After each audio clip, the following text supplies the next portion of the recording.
Rебятki, hozir 1 soatda reklamamiz bor ekan, o'shanga tayyor bo'lishimiz kerak. Nuqul manga kelganda ana shunaqa bo'ladi.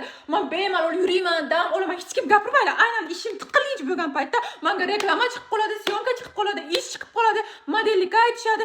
Baxudo bu shunday charchaganman, men har qanday holatga ham endi bundan keyin tayyor turishim kerak. Bunda tayyor bo'lishga sizlar bilan birgalikda harakat qilib ko'ramiz. Ana shu gapimni o'zi ham 35 soniya bo'libdi. Bugun o'zi yuzimni qanaqangi britva bilan ana bu tukchalarni olishni ko'rsatib bermoqchi edim. Bu keyinga qoldi. Yuzimni doim namlantirib, keyin makiyaj boshlashim kerak.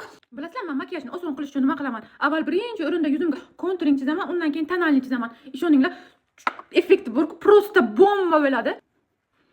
Voy, pandaga o'xshab qoldim. Falshiviy bo'lsa, tushinglarni ham yopib beradi-da, ko'zinglar korичневый bo'lsa. Shuning uchun korичневыйga bo'yaymiz. Bu eng oson, ishoninglar. Ikkalasi ham vali.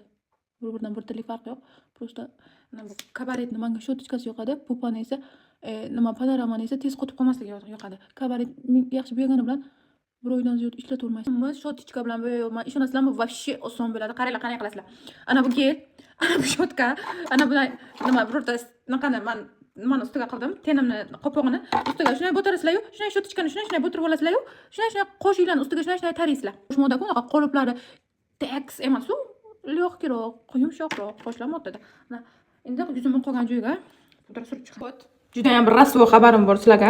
Hozir menga adminim telefon qilib aytdiki, u chaqirayotgan odamning umuman telefoni ishlamayotgan ekan, telefonni umuman ko'tarmayotgan ekan, lekin biz uni adresini topdik va u yerda yosh bolani shunchaki qilayotgan hazili bo'lganligi va uni akasi borligi, akasi esa bu narsalardan xabari yo'qligini aytibdi. Представить qiling, qanday qilib telefonni olib 15-20 daqiqa qayta haja qilish shu kun yo'q, ushga masala bo'lmaydi. Biz niyat qilib qo'yganmiz. Biz anchadan beri plan qilib yuruvdik, kim nima qilib yuruvdik deydigan shuncha gapni gapirgan odam borgandan keyin, buni hammasini ukam qildi. Men bu narsadan umuman xabar bilasizmi? Qanaqangi bir kishini, nima ishi bir kishini vaqt strashniy qilib aytayotgan bo'lishi mumkin, lekin meni uyda qiladigan qancha ishlarim bor edi, adminimning qancha ishlari bor edi-da. Men buni o'rniga boshqa sizlar uchun yaxshiroq kontent olaydim. Boshqa shuncha niyat qilishgan ekan deb o'sha yoqqa bormayman. Вообще уже shunaqangi xafa bo'lib ketyapman. Hozir shunaqangi mayli o'sha nimasiga, o'sha berayotgan puliga ham emas, prosta bu yoqqa shunchaki izdivatsiya qilganday, kimnidir ustidan kulganday agar bo'lib qolyapti-da, yolg'on gapirgani uchun bizani vaqtimizni aslida 102 qilib militsiyaga berib yuborishimiz kerak edi. Endi yoshgina bitta qatmatda aka bo'lib, yoshgina bir 12 yoshar, 13 yoshar ukasini bo'yniga qo'yib o'tirgani uchun nima qilishni bilmasdan, "Xo'p, bo'pti, xo'p, mayli" deb kelyapmiz-da.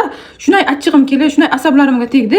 Odamlar nimaga bu darajada shunaqa odamlar o'ngi past arif. Tushunyapsizlarmi?